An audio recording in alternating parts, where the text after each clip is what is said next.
நமது மகிமையுள்ள சன்னிதானத்திலே மிகுந்த மகிழ்ச்சியோடு உங்களை நடத்த வல்லமை உள்ளது. ஹல்லேலூயா.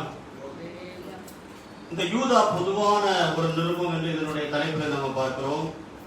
இயேசு கிறிஸ்து இந்த பூமியிலே மனிதனாக தோன்றின நேரத்தில் அவருக்கு ஒரு குடும்பம் இருந்தது. தகப்பன் என்று சொல்லப்பட்டவர் இருந்தார், தாய் இருந்தார்கள். தகப்பன் எனப்பட்டவர் தான் இருந்தாரு. அவருடைய தகப்பன் பரலோகத்தில் இருக்கக்கூடிய பிதா தான் அவருடைய தகப்பன். ஆவியா இருக்கிற தேவன் தான் இயேசுவுக்கு எழுது, சரீரமாய் இயேசுவுக்கு தகப்பன். ஆகவே இயேசு அந்த வீட்டுல 33 வருஷம் வாழ்ந்திருக்கிறார். குறைஞ்சபட்சம் 30 வருஷம் அந்த வீட்டுல இருந்திருக்கிறார். அந்த வீட்டுல மொத்தம் 9 பேர் இருந்திருக்காங்க. அந்த வீடு கிட்டத்தட்ட ஒரு 2000 ஸ்கொயர் ஃபீட்லாம் இருந்திருக்காரு. எப்படியும் நம்முடைய யூதருடைய பழைய காலத்து வீடுகள் கணக்குகள் எல்லாம் பார்க்கும்போது ஒரு சின்ன வீடா தான் இருந்திருக்கணும். சின்ன குடிசை போல உள்ள சாதாரணமான ஒரு குடும்பத்துல வீட்டுல ஒரே ஒரு ரூம் உள்ளதான ஒரு வீட்டுல நினைச்சுக்கிடுவோம். நம்மளும் கொஞ்சம் கற்பனை பண்ணுவோம். இந்த மாதிரி கற்பனை பண்றது தப்பு கிடையாது. தேவையில்லாத கற்பனை பண்றதுதான் மதிப்பு எடுத்து கொடுக்கல.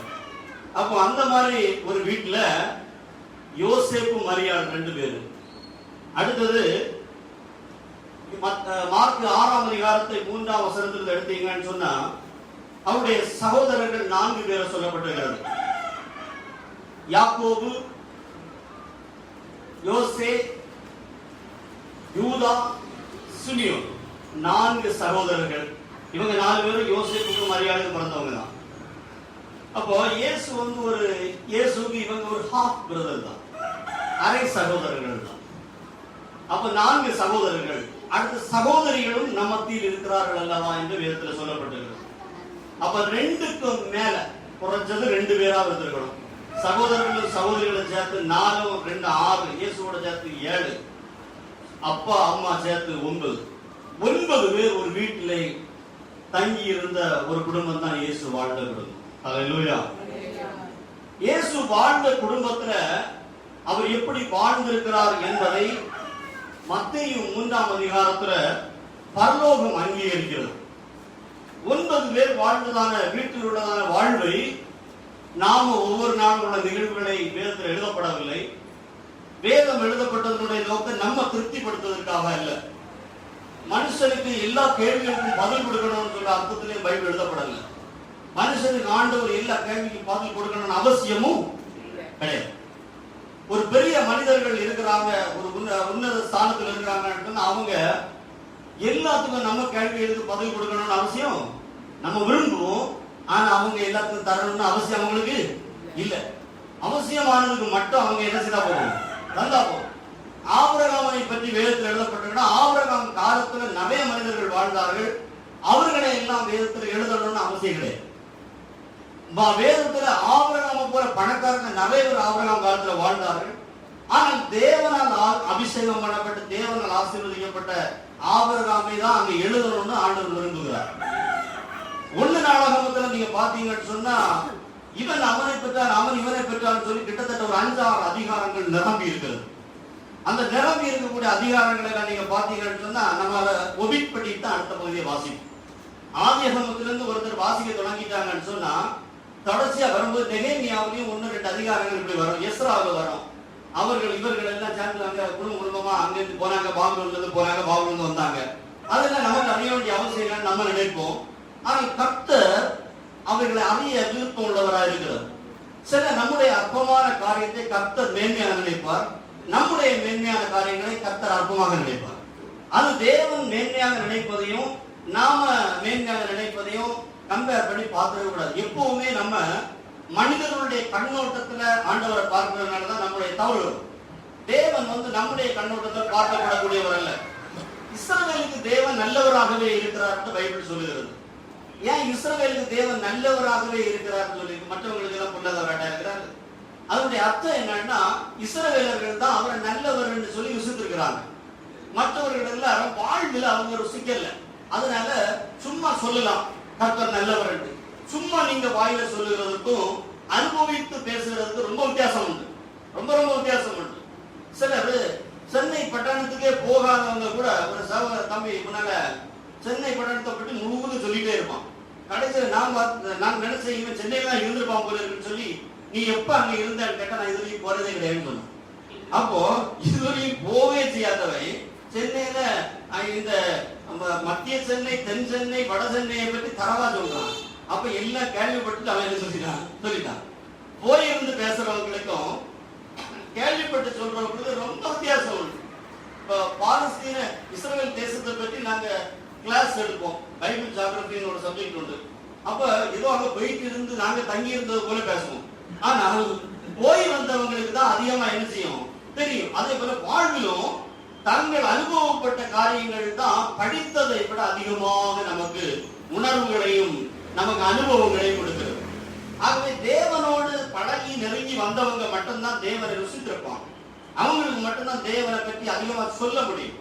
தேவனை பற்றி கேள்விப்பட்டவர்கள் அநேகர், கேள்விப்பட்டவர்களுக்கு எல்லாருக்கும் அவரை பற்றி தெரியும்னு சொல்ல முடியாதுங்க. அதனால இந்த 9 பேர் தங்கி இருந்ததால் இந்த வீட்டுல 30 வருஷங்களை தன்னுடைய வாழ்க்கையை கழித்த இயேசு மத்தேயு 3ஆம் அதிகாரத்தில் ஒரு பெரிய சாட்சியை வாங்குகிறார். என்ன சாட்சி அவருக்கு கிடைக்குதுன்னு சொன்னா, இவர் என்னுடைய நேசகுமாரன், இவரில் பிரியமாய் இருக்கிறேன். அந்த நாள் வரைக்கும் இயேசு செய்த ஊழியம் சொல்லும் போது 0 தான். எந்த ஊழியமே அவர் செய்யல.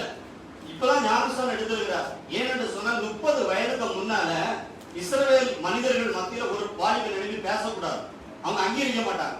சும்மா 15 வயசுல எனக்கு அபிஷேகம் கிடைச்சதுன்னு சொல்லிட்டு பிரசங்கம் பண்ண முடியாது. முன்னால ஒரு கேரளாவில் ஒரு மாடல் இருந்தது. 10 வயசுல பிரசங்கிகள், 5 வயசுல பிரசங்கிகள். சில சபைகள்ல அவங்கள கூப்பிட்டு அந்த காலத்துல பயன்படுத்துவாங்க. பையன் வந்து எழுப்பி நின்று பிரசங்கம் பண்ணிட்டே இருப்பான். கூட்டம் முடிஞ்சோட கிரிக்கெட் விளையாட போயிடும். கூட்டம் முடிஞ்சோட என்ன போயிடுவாங்க, ஓ வல்ல இறங்குது, அக்கினி இறங்குது, அப்படி இறங்குது, இப்ப இறங்குதுன்னு சொல்லிட்டு கடைசியில பார்த்தா அவங்களுக்கு வயசுக்குள்ள தான் என்ன செய்யும். கொஞ்சம் கழிச்சு பார்த்ததுன்னா பயனுள்ள ஒரு விளையாட்டு சண்டையை முடிச்சிருப்பாங்க. நான் அவுட் ஆகிட்டேன்னு பாருங்க. கொஞ்சம் முன்னாடி அக்கினி பிரசங்கம் என்ன செய்யிட்டு இருந்தாங்க. சரி, நம்ம அதுக்குன்னு ஒரு வயசு இருக்கிறது, அதுக்குன்னு ஒரு அளவு இருக்கிறது. அப்போஸ்தலனாகிய பவுல் செய்தி கொடுக்கும் போது தன்னுடைய செய்திகளில அதிகமா கண்டித்து பேசுகிறார். ரொம்ப கண்டிச்சு பேசுகிறார். நான் உங்க தகப்பனை போல இருக்கிறேன், பரம்போட வரணுமா அன்போட வரணுமா எல்லாம் கேட்கிறாரு. தீமோத்தேயுக்கு அவர் சொல்லும் போது ஜனங்கள்கிட்ட சொல்றாரு, தீமோத்தேயை நீங்க என்ன மாதிரி ஏற்றுக்கொள்ளணும்னு சொல்றாரு. ஏற்றுக்கொள்ளணும்னு சொல்லிட்டு தீமோத்தேயு என்ன போல கிரியையை நடப்பிக்கிறானேன்னு சொன்னார். நான் என்னெல்லாம் என்னிடத்துல வல்லமை வெளிப்படுகிறதோ அதே வல்லமை தீமோத்தேயு இடத்துல என்ன செய்யுது வெளிப்படுகிறது என்பதெல்லாம் சொன்னார். ஆனால் தீமோத்தேயு இடத்துல சொல்லும் போது 1 தீமோத்தேயு 5 நினைக்கிறேன், அதுல வயதானவர்கள்ட்ட நீ ஞானமா பேசணும்னு சொல்ற. ஹல்லேலூயா. நீ நான் போன்னு சொல்லி ஒருமையில பேசக்கூடாது. எங்களுக்கு பிரசங்க இலக்கியத்துல சொல்லி தரும்போது பைபிள் காலத்துல ஒருமை யூஸ் பண்ணக்கூடாது. ஆனாலும் சில நேரங்கள்ல என்ன செய்யறோம், நம்ம பேச்சுல உணர்ச்சிசப்பட்டு வரும்போது என்ன செய்யணும் வந்துடும். அதனால அப்படி யூஸ் பண்ணக்கூடாது, அது முறை கிடையாது. அப்போ 5:1 வாசித்து பாருங்க. முதிர் வயது உள்ளவர்களை கடிந்து கொள்ளலாம். வல்லமை இருக்குது, அபிஷேகம் இருக்குது. நான் ஒரு சகோதரன் சொல்லி கொடுத்தேன். அவரு தீயா இருப்பான், பிரகாசிக்கிறார், வேகெல்லாம் பறக்குது, நோயெல்லாம் உருளுது. என்ன உருண்டாலும் உனக்கு வயசுக்கு ஒரு அளவு இருக்கணும். ஹல்லேலூயா. புரிஞ்சா? தேவன் நம்மை பக்குவப்படுத்தி அடிச்சு கொண்டு வர தேவன் நம்மை கொண்டு நிறுத்திடுவார். ஹல்லேலூயா. முதிர் வயது உள்ளவனை கடிந்து கொள்ள போவாங்கன்னா அவங்கள்ட்ட பேச வேண்டிய டோன் ஒன்று இருக்கிறது. தேவன் முதிர் வயதை ரொம்ப மதிப்பு கொடுக்கிறார், மரியாதை கொடுக்கிறார். முதிர் வயதுல இல்ல, முதிர் வயது உள்ளவங்க குடிச்சுக்கிட்டே நடக்கிறாங்க, அவங்கள்ட்ட போய் அப்படின்னு சொல்லக்கூடாது. வேத புஸ்தகத்தை படிக்க செய்த தவறு, அது பேசுறதுக்கு ஒரு டோன் இருக்கிறது. முதிர் வயது உள்ளவரை கடிந்து கொள்ளாமல் அவனை தகப்பனை போலவும் பாலிய புருஷரை சகோதரரை போலவும். இதெல்லாம் வேதத்தில் அளவில்லாமல் சொல்லப்பட்டிருக்கிற ஞானம். வாசித்து பழைய பாடோடு நம்ம இணைச்சு படிச்சாதான் நமக்கு புரியும். அப்ப 30 வயசுக்கு முன்னாலே இயேசு என்ன செய்ய பேசுற பிரசங்கம் பண்ண வரல. அவர் யார் என்பதை 12 வயசுல லேசா காட்டினார். அவர் யார் என்பதை 12 வயசுல காட்டிட்டார். எங்க காட்டிட்டாரு? எருசலேம் தேவாலயத்துல. அங்கே 30 வயசுக்கு முன்னாடி உள்ளவங்க அங்கீகரிக்க மாட்டாங்க. அங்கே பழுத்த தலைகள் இருக்கக்கூடிய இடம். அந்த இடத்துல இயேசு எழுதி பேச தொடங்கின உடனே தேவாதி தேவன் மனிதனாக இருந்து பேசும்போது எப்படி இருக்கும்? அந்த பல்லம் எங்க வெளிப்பட்டு விட்டது. அல்லேலூயா. உடனே வேதபாரகம் பரிசேயன் ஆசாரியன் எல்லாமே அவன் உண்டாக்குனவர் முன்னாடி பேசிட்டு இருக்கிறாரு, சின்ன பையனாட்டு. அப்போ பல்லம் அங்க இறங்கின உடனே அவரோட ஒண்ணு பண்ண முடியல, அவரோட தேய்ச்சி போற அதிகாரம் வெளிப்பட்டது. அல்லேலூயா. உடனே அந்த அதிகாரத்தை அவர் கண்ட்ரோல் பண்ணி, அல்லேலூயா, அந்த அதிகாரத்தை அவர் கண்ட்ரோல் பண்ணி அவருடைய யாத்திரையில தாய் தகப்பனோடு கூட போகாத உடனே தாயாரும் தகப்பனாரும் கோபம், மகனே நீ எங்க போனாய், நீ எங்க கூட வரல கேட்ட உடனே, என்னுடைய பிதாவுக்கு அடுத்த விஷயங்களில் நான் இருக்க வேண்டும் என்று உங்களுக்கு தெரியாதா? ஒரு வேடம், ஒரே வேடம். அதுக்கு பிறகு 30 வருஷம் அவர் கீழ்ப்படித்தார். 18 ஆண்டுகள் அவர் அதுக்கு பிறகு கீழ்ப்படித்திருந்தார் என்று பார்க்கிறோம். 30வது வயசுல அவர் எழும்பி ஞானஸ்நானம் எடுப்பதற்காக யோவான் போகிறார். யோவான் போகும்போது இந்த சகோதரர்கள் அவரை ஏற்றுக்கொள்ளவில்லை. நல்லா புரிஞ்சுடுங்க, இயேசு கிறிஸ்துவினுடைய 4 சகோதர சகோதரிகளும் பழைய ஏற்பாடு காலத்தில் வாழ்ந்தவர்கள். இயேசு வாழ்ந்த காலமும் எந்த காலம் தான்?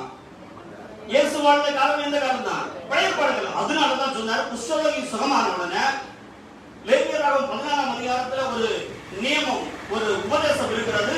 குஷ்டரோகி ஏற்ற கொண்டு காட்டணும், குஷ்டரோகத்தை தீர்ந்துட்டு ஆசாரியர்கிட்ட கொண்டு காட்டணும். அதனால தான் குஷ்டரோகி சுகமாய் வந்த உடனே ஆண்டவர் சொன்னாரு, நீ உன்னை ஆசாரியர்கிட்ட கொண்டு காட்டு. அல்லேலூயா. பவுலிய காலம் வந்த உடனே கொஞ்சம் கொஞ்சமா அந்த நியாயப்பிரமாணம் அழிஞ்சு வருது. நியாயப்பிரமாணத்தை ஒரே நிமிஷத்துல கர்த்தர் அப்படி அழிச்சறல, பகுதி வல்லமை வர நியாயப்பிரமாணம் முந்தினது வரும்போது முந்தினது பழமை ஆகி போகும், நாள்பட்டு உருவப்பட்டு போயிடும். அத நாசாக்கி ஒரு ஃபேக்டரி கழிஞ்ச வாரத்துல கீழ் சத்தம் போட்டுது. அப்ப பார்த்தோம் இனி அது போறதை போட்டு விட்டாச்சு. போறது கழிஞ்ச வாரத்துல அழுது கதறி இங்க ஒரு பிரச்சனைகளை உண்டாக்கிட்டு, அப்ப பார்த்தா 2 பேட்டரி புதுசா வாங்கிடும். அப்ப உருவடித்து அது செய்து போயிட்டு. ஆனால் நான் பழைய பேட்டரி தான் பேசிட்டு, எனக்கு பழைய பேட்டரி போதும் பாருங்க, புதிய 2 பேட்டரி இருக்கு. அப்போ உருவணிஞ்சு போடுதுன்னா அது நாசாயி போட்டோன்னு அது ஃபேஷன் இல்லாம போட்டுன்னு ஆண்டவர் விடுறாரு. அப்படிதான் விட்டு அது இது பண்ணும்போது புதுசு வருது. இப்ப இயேசு வாழ்ந்த காலமும் எந்த காலம் தான்? பழைய ஏற்பாடு காலம் தான். இந்த பழைய ஏற்பாடு காலத்துல அவங்க நியாயப்பிரமாணம், அவங்க மல்கியா வரையோட புத்தகம் தான் அவங்க கையில உண்டு. இதை அவர்கள் வாசித்து இதன்படி வாழ்ந்து கொண்டிருந்தவர்கள். அதனால இந்த 4 பேருமே இயேசுவை சொந்த ரட்சகராக ஏற்றுக்கொண்டார். வீட்டுல அவருக்கு ரொம்ப சாட்சி உண்டு. நல்ல ஒரு பையன், அன்னை ரொம்ப நல்லவர் அப்படின்னு நான் தெரியுமே தவிர, இல்லாவிட்டால் இவர் அங்க குழப்பமா இருந்திருக்கோம்னு சொன்னா இந்த அவருடைய மரணத்துக்கு பிறகு இவங்க ஏற்றுக்கொண்டிருக்க மாட்டாங்க. நிச்சயமா யாரை ஏற்றுக்கொண்டிருக்க மாட்டாங்க? இயேசுவை ஏற்றுக்கொண்டிருக்க மாட்டாங்க. ஆனால் இவர்கள் அவருடைய மரணம் உயிர்த்தெழுதலை பார்த்த உடனே, நம்ம 30 வருஷம் வாழ்ந்துட்டு இருந்த ஆள் சாத ஆள் ஒண்ணு கிடையாது. அதுக்கப்புறம் தேட ஆரம்பிச்சாங்க. எதுல அவரு படுத்திருந்தாரு, எதுல அவர் இருந்தாரு, எதுல அவரு பேசினாரு, என்னெல்லாம் நம்மகிட்ட சொன்னாரு, எல்லாவற்றையும் அவங்க ஞாபகப்படுத்தி பார்த்தாங்க. பரிசுத்த ஆவியானவருடைய பிரதானமான வேலை என்னன்னா நினைவுபடுத்துகிறது. அதான் இயேசு சொன்னாரு, நான் இப்பொழுது உங்கள்கிட்ட எல்லாம் என்னுடைய வாழ்க்கையை வெளிப்படுத்திட்டு போயிருக்கிறேன். பரிசுத்த ஆவியானவர் உங்கள்கிட்ட வருவாரு. பரிசுத்த ஆவியானவருடைய தேவ ஆவிதான், அது உங்கள்கிட்ட வரும். அவர் நீங்க கேள்விப்பட்ட எல்லாவற்றையும் உங்களுக்கு நினைவூட்டுவார். அல்லேலூயா. அதனாலதான் பைபிளை வாசிங்கன்னு சொல்றேன். எத்தனை பேர் ஒரு நாளைக்கு ஒரு அதிகாரம் கூட வாசிக்காம இங்க வந்திருக்கீங்க? நல்லா புரிஞ்சுடுங்க. உங்களுக்கு புரிஞ்சதோ புரியலையோ நீங்க எனக்கெல்லாம் பைபிள் மெமரியில் நினைக்காது. வேற என்ன புக்கை வாசித்தாலும் ஞாபகத்தில் இருக்கும். இந்த சாத்தான்சியான நம்ம தான் குழப்பமா தெரியல, அது தெரியாம நம்ம பேசக்கூடாது. அப்போ எவ்வளவு வாசித்தாலும் இந்த வசனம் இருக்குன்னு தெரியும், எந்த இடத்துல இருக்குன்னு தெரியும். காரணம் என்னன்னா, குறிப்பிட்ட சில ஆண்டுகள் நான் பைபிளை படிக்கல, பைபிள் படிக்கவே இல்லை. தேவ அந்த குடும்பமாங்களா இருந்தாலும் நமக்கு அந்த ஒரு உணர்வு இல்லாம நம்ம அப்படியே தெரிஞ்சுட்டோம். கடைசியில வேதாம கல்லூரிக்கு போகும்போதும் பைபிள் நாங்க படிக்க மாட்டோம், பைபிள் வசனங்கள் படிக்க மாட்டோம், நாம் தத்துவங்கள் நிறைய படிப்போம். அல்லேலூயா.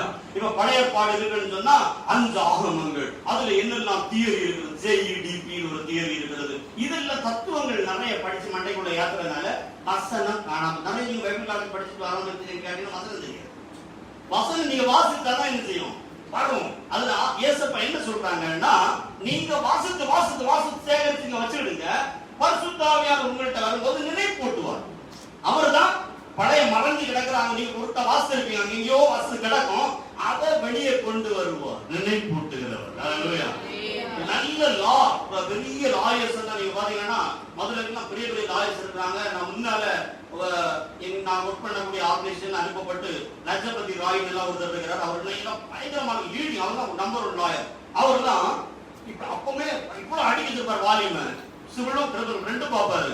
இப்படி பார்த்த உடனே சொல்லிடுவாரு, அந்த புக்கை எடுத்து சொல்லுவாரு ஜூனியர்ட்ட, அந்த புக்கை இத்தனை நம்பர் பேஜ் எடுத்து சொல்லுவாரு, இத்தனை நம்பர் பேஜ்ல இருக்கும். ஏன்னா ரீட் பண்ணி இருக்கிறார், அவர் உட்கார்ந்து வாசித்து இருக்கிறாரு. வாசித்ததுனால எடுக்க முடியுது. அல்லேலூயா. நீங்க வாசிக்கணும். கர்த்தருடைய புத்தகத்துல என்ன செய்யணும்? ஏசாயா 36 சொல்லப்பட்டிருக்கிறது, கர்த்தருடைய புத்தகத்துல தேடி வாசியுங்கள், அவைகள்ல என்ன இருக்காது, ஜோடு இல்லாமல் இராது. மேட்ச் வெர்சஸ் இங்கிலீஷ்ல இருக்கு. மேட்ச்னா ஜோடி வசனம். ஜோடி வசனம் எங்கேயாவது கிடக்கும், அந்த வசனத்துக்கு இந்த வசனத்துக்கு மேட்ச் இருக்கும். அந்த வசனத்தின்படி தான் கர்த்தர் நம்மோடு பேசுவார். அல்லேலூயா.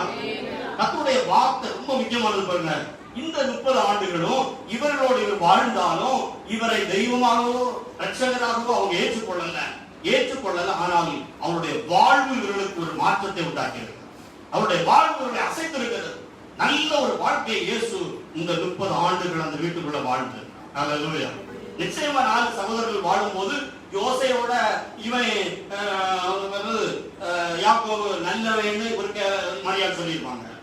இந்த இயேசுவோட நீங்க 3 பேரும் உருப்படாத பயன்படுத்தி கூட சொல்லியிருப்பாங்க. இயேசுவை பாரு, எவ்வளவு பாவம் போல அவரு பாவம் போல இருக்கிறாரு. இந்த 3 பையனோட எதுக்குதான் இருக்காங்களோ அப்படி கூட சொல்லியிருக்கலாம். ஆனா இவர்களுக்கு அப்போ அவன்கிட்ட மட்டும் ஒரு தனி கவனம், எங்க அம்மா அப்பா இருக்குது. இப்படி எல்லாம் ஒரு வீடுன்னு சொல்லும் போது ஏகப்பட்ட பிரச்சனைகள் வரும். ஏன்னா அங்கதான் நம்ம பழகுற இடத்துல தான் பிரச்சனை வரும். பழகாத இடத்துல 2 மணிக்கு ஒரு ஆபீஸ்ல இருக்கிற இடத்துல 58 வருஷம் வேலை பார்த்தாலும் நல்லவங்க தான். ஏன்னா ஒரு 5-6 மணிக்கு தான் நம்ம ஆபீஸ்ல இருக்கோம், வணக்கம் சார், வணக்கம் மேடம் அப்படின்னு சொல்லிட்டு போயிட்டு வீடும் வாழ்க்கையும் எப்பொழுதும் பழகுற இடம் தான் தட்டி முட்டி உரசி வருகிற இடம். அல்லேலூயா. ஏன் டைவர்ஸ் ஆகுது? பெரிய குடும்பங்கள்ல கூட நிறைய நேரம் இருக்கிறதுனால கொஞ்சம் 2 மணிக்கு ஒரு மட்டும் ஆபீஸ் மாதிரி இருந்துட்டு போறதா இருந்தா டைவர்ஸே ஆகாது. காலையில இருந்து ராத்திரி வர பல வருஷம் 50 வருஷம் 60 வருஷம் வாழ்ந்தாச்சுன்னா என்னத்துக்கு ஆகுதுக்கு? எவ்வளவு நம்ம உள்ள கிடக்கிறதுல என்ன செய்யறோம்? உள்ள கிடக்கிறவங்களும் வெளியே வந்துடும். அது எந்த இடம் உள்ள கிடக்கிறதுல வெளியே வந்துடும். உள்ள கிடக்கிறதவங்களும் வெளியே வருகிறதுனால சந்தேகம் பாருங்க.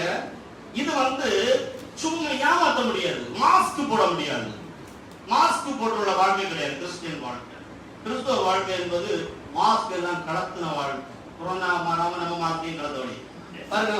மாஸ்கை ரிமூவ் பண்ற வாழ்க்கை தான் கிறிஸ்டியன் வாழ்க்கை. அதனால 30 வருஷம் அவருடைய வாழ்வு அதிசயமா இருந்தது. மகாத்மா காந்தி போன்ற பெரிய மகான்களை கூட அசைத்ததான தேவனுடைய வாழ்வு இந்த பூமியினுடைய வாழ்வு. அல்லேலூயா. அவருடைய அற்புதங்கள் கூட மகாத்மாவை அசைக்கவில்லை. மகாத்மா காந்தி எப்பவும் சொல்றது மத்தேயு 5:6-7 காரணம் என்னன்னு சொன்னா, அந்த ஒரு அந்த பி ஆட்டிட்யூட்ஸ் சொல்லுவாங்க, அந்த செய்யாதே என்கிற அந்த 3 அதிகாரங்களில் சொல்லப்பட்டிருக்காங்க. அறநெறி என்பது உலகத்திலே கொடுக்கப்படாதது. அல்லேலூயா. அப்போ இயேசு கிறிஸ்துவோடு வாழ்ந்து வாழ்ந்து வாழ்ந்து வெளியே வந்த யூதா ஒரு திருமணமான மனுஷன் தான் பவுல் சொல்றாரு. ஏன்னா பைபிள்ல சொல்லப்பட்ட 1 கொரிந்தியர் 11 1 கொரிந்தியர்ல பவுல் சொல்றாரு, யூதா திருமணமாகி குடும்பத்தோடு வாழ்ந்ததான ஒரு மனுஷன் தான். 1 கொரிந்தியர் 11 தானே. பேதுரு, கேபா போன்ற அப்போஸ்தலர்களோடு போல எனக்கும் மனைவியாகிய சகோதரி கூட்டிக் கொண்டு தெரிய அதிகாரம் இல்லையோ. 1 கொரிந்தியர் 9:5 வாசிங்க. 1 கொரிந்தியர் 9:5. மற்ற அப்போஸ்தலரும் கர்த்தருடைய சகோதரன்.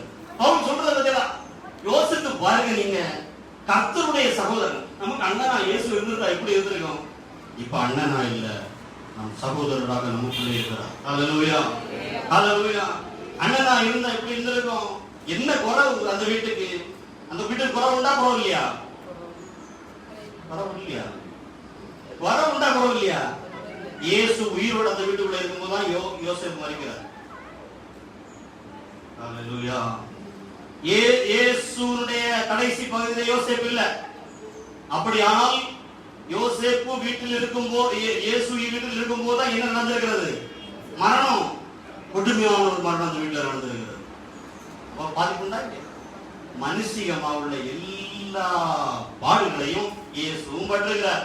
அதனாலதான் சுமையெல்லாம் யாருக்கு மேல வந்துட்டு? மூத்த போலுக்கு மேல வந்துட்டு. அதனாலதான் மறிக்கும் போது, உலகத்தினுடைய கம்ப்ளீட்டான மீட்பை செய்து கொண்டிருக்கும் போது அவருடைய கண் எங்க இருக்குது? பூமியில கொடுக்கப்பட்ட ஒரு உத்தரவாதமாகிய தாய்க்கு மேல இருக்குது. அப்படி பார்த்துட்டு சொல்றாரு யோவான்கிட்ட, நாளையில இருந்து ஜாமான் பொருள் எல்லாம் வாங்கி கொடுத்துரு, வீட்டுக்கு தேவையெல்லாம் வாங்கி கொடுத்துரு, பிறகு வண்டி சாவின்னு அங்கே இருக்குது, எல்லாம் பாத்துக்க, எல்லாம் நீ பாத்துக்க, நாளையில இருந்து சரியே. இதோ ஒரு மகன் பார்த்துருக்கிறீங்க, அவன் தான் நாளையில இருந்து எல்லாம் பார்த்துக்கலாம். மகனே இதோ ஒன்று தான் பாருங்க. ரெஸ்பான்சிபிலிட்டிஸ் என்பது, உத்தரவாதம் என்பது அவர்கிட்ட தட்டி கழிக்காம கடைசி வரைக்கும் தேவனுடைய கிரியைகள் நடந்து முடியும் வரைக்கும் அவரை இருந்திருக்கிறது. அதனால உலகத்துல எந்த மனுஷனும் தன்னுடைய உத்தரவாதங்களை என்ன செய்ய முடியாது. நான் அதனால பிள்ளைகளை எல்லாம் தூக்கி தூர போட்டு வந்துடுவேன் அப்படின்னு முடியாது. குடும்ப முதல்ல அதனாலதான் வந்து நம்ம நிறைய உத்தரவாதங்கள் பூமியில வரும்போது வாரதே பவுல் முதல்ல தடுக்கிறாரு. கல்யாணமாக இல்லையா, கல்யாணமாக முடிஞ்சது கொஞ்சம் நல்லதுதான், என்ன மாதிரி கொஞ்சம் ஃப்ரீயா இருக்கலாம் அப்படின்னு பவுல் சொல்றாரு. என்ன வாங்கிட்டா அப்போ நீ கரெக்டா இருந்துங்க. ரெஸ்பான்சிபிலிட்டிஸ் நம்மளோட இணைஞ்சிட்டுன்னா உத்தரவாதங்கள் கர்த்தர் தான் இணைச்சிருக்கிறார். அந்த உத்தரவாதங்களை நீ தட்டி தள்ள முடியாது. தட்டி தள்ள முடியாதுன்னு சொன்னா அப்படி உடைச்சி அப்படி தாங்குவடித்தனமாக நம்ம வாழ முடியாது. நமக்கு சில பாண்ட், அதான் பைபிள்ல சொல்லப்பட்டிருக்கிறது, அது கட்டப்படுதல். கட்டப்படுதல் சொன்னா இணைக்கப்படுதல் மாத்திரம் அல்ல, கட்டப்படுதல்.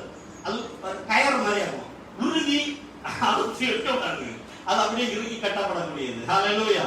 ஆகவே தேவன் சில விஷயங்களை அனுமதிச்சிருக்கிறாரு, சில விஷயங்களை அந்த பூமியில வைத்திருக்கிறார் சொன்னா அது தேவனுடைய அனுமதியோடு அதை நம்ம, அதனாலதான் அதை பற்றி சொல்லப்பட்டிருக்கிறது. விவாகம் யாவருக்குள்ளும் கனம் உள்ளதுன்னு சொல்றாரு. ரொம்ப ரெஸ்பெக்டான ஆண்டவர் அதை அங்கீகரிக்கிறார். அப்ப இவர் திருமணத்துக்கு பிறகுதான் ஊழியத்துக்கு வந்திருக்கிறாரு.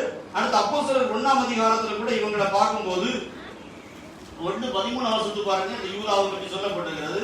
ஏன் இவ்வளவு பேக்ரவுண்ட் நான் சொல்றேன், யூதா ரொம்ப முக்கியமானவர் பாருங்க. 1:13 அவர்கள் அங்கே வந்தபோது மேல் வீட்டில் ஏறினார்கள். அது பேதுருவும் யாக்கோபும். எந்த யாக்கோபு? எந்த இயேசுவின் சகோதரனா யாக்கோபு, மற்ற 2 யாக்கோபு உண்டு. இது சீசன் ஆகிய யாக்கோபுல 2 உண்டு, சின்ன யாக்கோபு, பெரிய யாக்கோபு. ஒரு யாக்கோபு யாருன்னு சொன்னா யோவான் சகோதரனா. இவங்க 2 பேரையும் சேர்த்தா அவங்க அம்மா வந்து இயேசுட கேட்டது, வலது பக்கத்துலயும் இடது பக்கத்துலயும் எங்க பிள்ளைகளை 2 பேரும் இருந்துடா அப்படின்னு கேட்டது. அப்போ அந்த யாக்கோபு உண்டு, சின்ன யாக்கோபுன்னு ஒரு யாக்கோபு உண்டு. அடுத்தது சகோதரனை யாக்கோபு, இயேசுவின் சகோதரனை யாக்கோபு. அந்திரேயாவும் கடைசியில யாக்கோபின் சகோதரனாகிய யூதாவும் தங்கி இருந்தார்கள். எங்க? அப்போஸ்தலர் 2ஆம் அதிகாரத்துக்கு முன்னாலே சபையில இவங்க வந்தாச்சு. யூதாவும் உள்ள இருக்கிறார். அப்ப யூதா வந்து பழைய ஏற்பாட நல்லா படிச்சு தேர்ந்த ஒரு மனுஷன். யூதால மொத்தம் 25 வசனம் தான் இருக்கிறது. இந்த யூதால இருந்து செய்திகளை நீங்க அதிகமா கேட்க முடியாது. ஆனா வெளிப்படுத்தல் விசேஷத்துக்கு முன்னால இந்த யூதாவை ஆண்டவர் வைத்திருக்கிறார். அதனால இது ரொம்ப ரொம்ப முக்கியமான ஒரு பகுதியாக இருக்கிறது. யூதாவுல அநேக சத்தியங்களை கர்த்தர் கொண்டு வருகிறார். வேதத்தினோட அநேக சத்தியங்களை கொண்டு வருகிறார். இந்த யூதா வந்து நீங்க பாத்தீங்கன்னு சொன்னா அவர் ஒரு நோக்கத்தோடு எழுத வந்தவர். இந்த புத்தகத்தை எழுத வந்தது ஒரு நோக்கத்தோட வருகிறார். வந்தவர் டைவர்ட் ஆகி சில நேரங்களில் மெசேஜ் கொடுக்க நம்ம ஒரு வாக்கில வந்து நிற்போம். இங்க கூட ஒருத்தர் இருக்கிறார், அவர் என்ன செய்வாருன்னா டேர்ன் பண்ணி விட்டுருவாரு. நமக்கு எதுக்கு டேர்ன் ஆகிறாருன்னே தெரியாது. அவருக்கு ஒரு நோக்கம் இருக்கும். அதே போல அவருக்கு பாணியில நம்ம விட்டாதான் அவர் பேச முடியுமே தவிர அவரை பிடிச்சி இறுக்கிட்டோம்னு அவர் பேசவே முடியாது. தேவ ஆவியானவர் என்ன செய்வார் அப்படின்னா எப்பவுமே ஃபோர்ஸ் பண்ண மாட்டார். சாத்தானுக்கும் தேவ ஆவிக்கும் வித்தியாசத்தை நான் பரம்பரை சொல்லியிருக்கிறேன். சாத்தான் ஒரு மனுஷனுக்குள்ள ஏறி செயல்படுறான்னு சொன்னா, சாத்தானுடைய ஆவி செயல்படுறதுன்னா உங்களை கண்ட்ரோல் எடுக்கிறது அவங்க முதல்ல பார்ப்போம். சாத்தான் வந்து முழு கண்ட்ரோல் கட்டுப்பாட உங்களை விட்டு எடுத்துடணும். உங்க மைண்டு முதற்கொண்டு உங்களுடைய சரீரம் இது 2 அவனு கண்ட்ரோல்ல பண்ண விரும்புவோம். சில நேரங்கள்ல மனசு மட்டும்தான் அவங்க கண்ட்ரோல்ல இருக்கும்.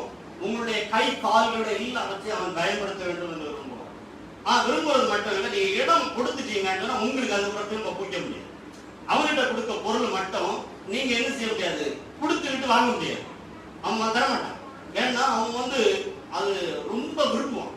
நீங்க ஆண்டவர் சாச துரத்தும் போது கூட அவன் போற விருப்பம் இல்லை, அது கொஞ்சமும் விருப்பம் இல்லை. விருப்பம் இல்லாத உடனே சரி வேற வழியில் அந்த பண்ணிக்குள்ளையாவது என்ன செய்யறேன். அடுத்துதான் மிருகங்கள்.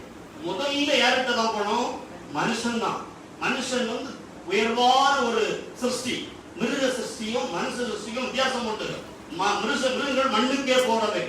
ஆனா பரலோகத்துக்கு இணையான சாயல் உள்ளவன் தான் மனுஷன். உயர்வான தூதர்களோட உயர்வாங்க.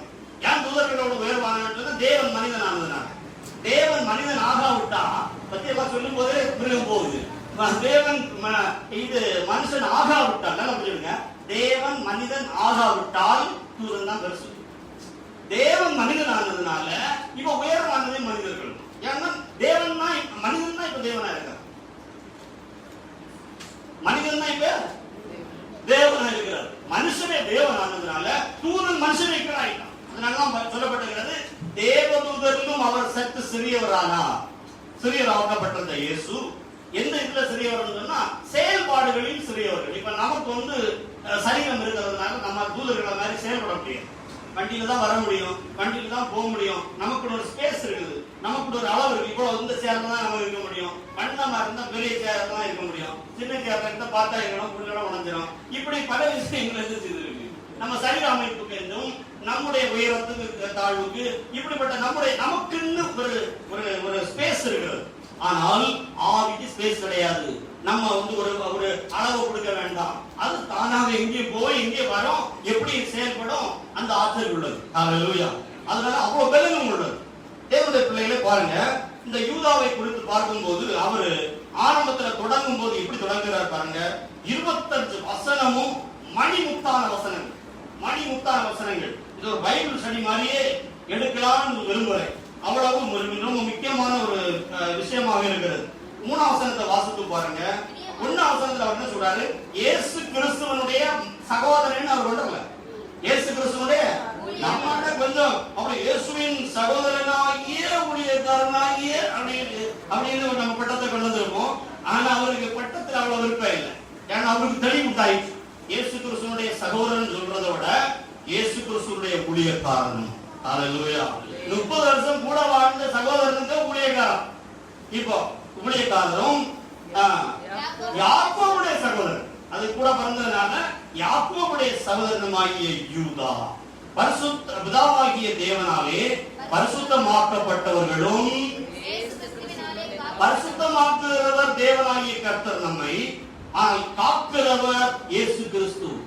எப்படி இயேசு கிறிஸ்துன்னா மனிதனா இருக்கிற அவரை பார்த்து, மாதிரியை பார்த்து, அவருடைய ரத்தத்தினாலே, அவருடைய சிந்தனை ரத்தத்தினாலே நாம் காக்கப்பட்டுக் கொண்டிருக்கிறோம். கரங்களை வச்சு ஆண்டவரை சோதரிப்போம். ஹல்லேலூயா. அவர் உண்டு பண்ணின அந்த ரத்தத்தின் மீட்பு தான் புதிய ஏற்பாடாக இருக்கிறது. அதுதான் மனிதர்களை காத்துக் கொண்டிருக்கிறது. அந்த ரத்தம் அன்னைக்கு ஆட்டினுடைய ரத்தம் திணைக்கால்கள்ல அடிக்கப்பட்ட நேரத்துல சங்காரத்துதலில் பாதுகாத்தது போல இப்பொழுது ரத்தம் நம்ம ஒவ்வொரு நிமிஷமும் சாத்தான்றது பாதுகாத்துட்டு. ரத்தம் மட்டும் நம்ம மேல இல்லைன்னா சாத்தா எந்த நேரத்தை அடிச்சுக்கணும். அதனாலதான் வெளிப்படத்துல சொல்லப்பட்டிருக்கிறது, ஆட்டுக்குட்டியினுடைய ரத்தத்தினாலும் கரத்தினாலும் காக்கப்பட்டார்கள். இல்ல வரம் இல்ல, வரம் எல்லாம் பிசாசுக்கு தெரியும். அது நிரந்தரமானது கிடையாது, தெரியும். ரத்தம் நிரந்தரமானது. ரத்தம் நம்ம பரலோகத்துக்குள்ள கொண்டு போகக்கூடியது. ரத்தம் நமக்கு மீட்பை தரக்கூடியது. ரத்தம் ரொம்ப டேஞ்சரஸ் தெரியும் பிசாசுக்கு. அதனால ரத்தத்தை ரொம்ப முக்கியப்படுத்த விட மாட்டேன், வரத்தை ரொம்ப முக்கியத்துவப்படுத்தும். பிசாசை நீங்க எப்பவுமே பார்த்துடுங்க. வரம் என்பது ரொம்ப பயங்கரமானது. வல்லமை, வரம் வரம் வரம் வரம் வரம் வரம் வரம் சொல்லி இருப்பாங்க. ஆனா ரத்தத்தை ரொம்ப முக்கியப்படுத்த விட மாட்டான். ஏன்னா ரத்தம் தான் அவனுக்கு டேஞ்சர். அவனுக்கு ரத்தம் மீட்பை கொடுக்கக்கூடிய, அவனை கிட்ட நெருங்க விடாம தடுக்கிறதே ரத்தம் தான். நம்ம மேல ரத்தம் இருக்கிறதுனாலதான் நம்ம நேற்றை சொன்ன பொய் இது என்னெல்லாம் உண்டோ எல்லாம் நம்மள அவனை நெருங்க விடாம செய்து கொண்டிருக்கிறது. ரத்தத்தை யூஸ் பண்ணிட்டே இருக்கணும். இப்போ தேவையில்லாமையும் பயன்படுத்த கூடாது. ஏன்னா விளையாடப்பட்டது பைப்பு தண்ணி மாதிரி உள்ள சீப்பானது கிடையாது. பைப்பு தண்ணினா திறந்து போட்டு எப்பவும் என்ன செய்யலாம், பாலைவனத்துல பைப்பை கழுவ முடியுமா? ஒரு சொட்டு தண்ணி அவ்வளவு வேல்யூபிள் ஆகுது. பாலைவனத்துல ஒரு குடம் தண்ணி இருக்கிறது மாதிரியா இயேசு ரத்தம் புரியும்படியா சொல்றேன். அதை எப்பவுமே யூஸ் பண்ணக்கூடாதுன்னு எபிரேயர்ல சொல்லப்பட்டிருக்கிறது. தேவை படிக்காம அழுக்காய்ச்சலா அப்போ லேசா என்ன செய்யுங்க. மற்றபடி நீங்க பயன்படுத்த வேண்டியது இயேசுவின் ரத்தத்தை பார்க்க கிருபை. அழுக்காம பாதுகாக்கிறது கிருபை, அழுக்கான உறவு கழுவுறது ரத்தம். ஜோசு அடியிலிருந்து தெரியும். எப்பவும் அப்ப கேட்டுட்டே இருப்பேன். நம்மை பாவம் செய்ய விடாம தடுக்கிறது எது? கிருபை. நம்ம பாவம் செய்த போது நம்ம காப்பாற்றுறது எது? ரத்தம். அப்ப ரத்தமும் வேணும், கிருபை வேணும். குழந்தைகளுக்கு ரத்தம், வளர்ந்தவங்களுக்கு கிருபை. ஹல்லேலூயா. அதனாலதான் கிருபையை சார்ந்து எப்பொழுதும் போக சொல்லி இருக்கிறது. கிருபைன்னு சொன்னா நம்மை தவற விடாதபடி தேவனுடைய வல்லமை தடுக்கிறது. ஹல்லேலூயா. ஆனா நம்ம கண்ட்ரோல்ல தான் போவோம்.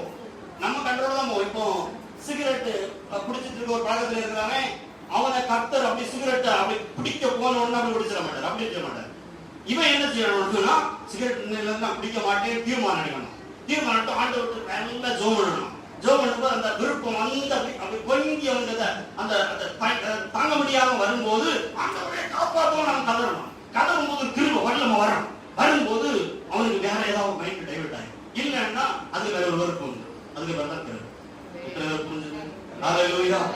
அப்போ காக்கப்படுகிறது இயேசு கிறிஸ்துவினாலதான். இயேசு கிறிஸ்துவினாலே கிருபை. பாருங்க, உங்களுக்கு இரக்கம் சமாதானம் பிறகு கடவுள். 3ஆம் வசனம். பொதுவான ரட்சிப்பை குறித்து தான் இப்ப எழுதணும்னு இவர் வெளியே வந்திருக்கிறார். இவங்க நோக்கம் இயேசு கிறிஸ்து மூலமாக நம்ம ரட்சிப்பு வருகிறது என்பதை குறித்து தான் இவர் எழுதணும்னு யூதா பெண்ணை எடுத்தார், எழுதுவதற்கு ஆரம்பிச்சாரு. இயேசு கிறிஸ்து பொதுவான ரட்சிப்பை குறித்து உங்களுக்கு எழுதும்படி நான் மிகவும் கருத்துள்ளவனாக இருக்கையில் உடனே இவர் மைண்ட் டைவர்ட் ஆகுது. பரிசுத்தவான்களுக்கு ஒரு விசை ஒப்பு கொடுக்கப்பட்ட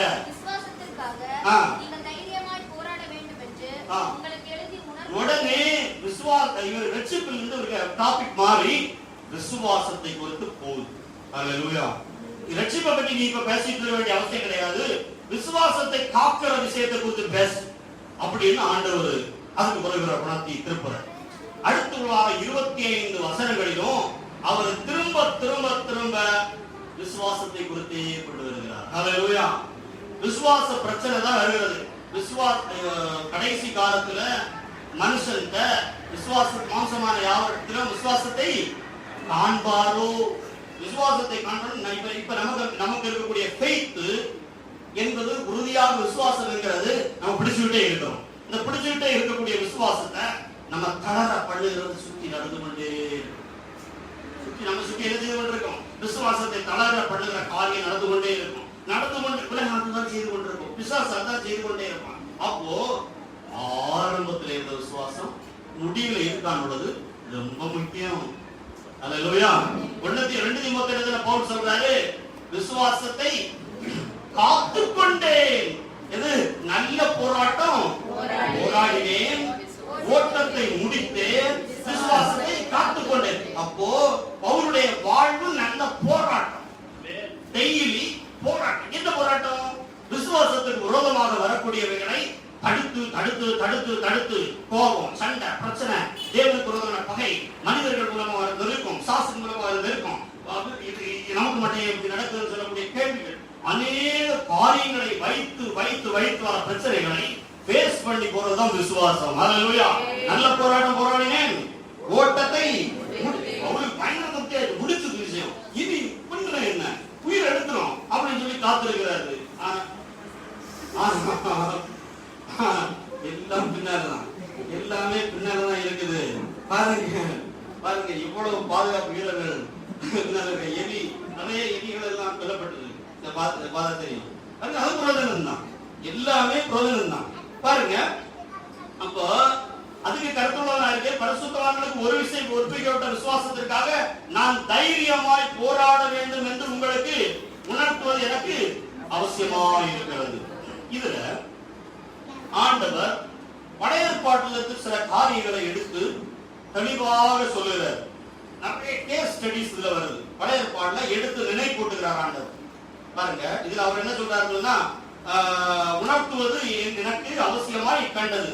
அப்போ சில காரியங்கள் நம்ம என்ன செய்ய வேண்டியது, உணர்த்தப்பட வேண்டியது இருக்கிறது. யூதா 5ஆம் வசனத்துல நீங்க பாத்தீங்கன்னா, எல்லாம் தெரிஞ்சதுதான் உங்களுக்கு. பைபிள்ல இருக்கக்கூடியது எல்லாம் தெரிஞ்சது. தெரியாதது என்ன இருக்குது? நீங்க ஒரு காலம் வாசித்திருப்பீங்க. தெரிஞ்சிருந்தாலும்